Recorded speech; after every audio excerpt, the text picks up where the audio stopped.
I will be discussing my part in the receiving side. So this is the programs I made. There was a pipe deframe. Basically, this program deframes the input that will be given to it using the pipeline. So as you can see, it will deframe. It will remove the header and the preamble. This is the code for storing the data with the bits. After the data is stored, I will be doing a parity check, and the function I used was the parity.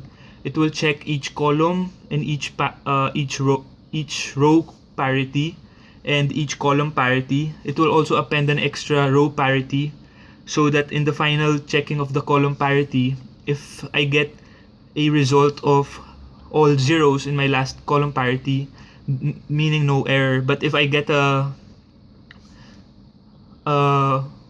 data with 1, that means an error occurred in my data transfer. After removing the header and removing the parity bits through these functions, I will be degrouping them. This is just so that for the ease of converting it in the assembly, removing the delimiters, the space delimiters that I used. This is the code. Then lastly, for the pipe received, I will be turning the received data of ones and zeros into their ASCII equivalents. So for the pipelining, there were 3 programs that I pipelined. First was the Deframe. So basically, after running this, I will open the text file that contains its output,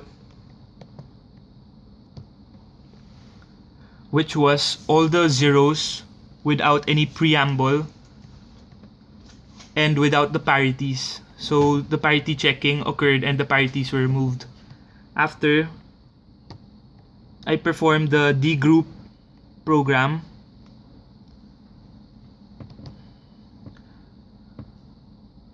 After this, in the degroup text, as you can see,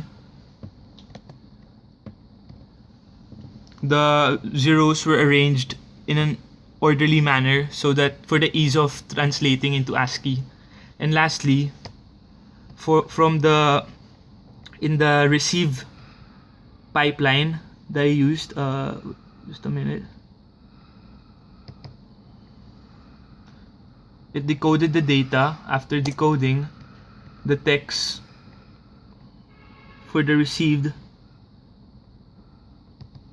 will be displayed, which was the initial data that was inputted in the assembly line. So this was the initial first data that we used. So for a whole process of all the steps, this text file contains the pipelining that occurred. So between the file I will be receiving, which is coming from the transmit side, that is a data with header preambles and data with parity. After, I will be piping it into the deframe and it will output the deframe.txt. After that, ungrouping the data. Then lastly, the assembling of the data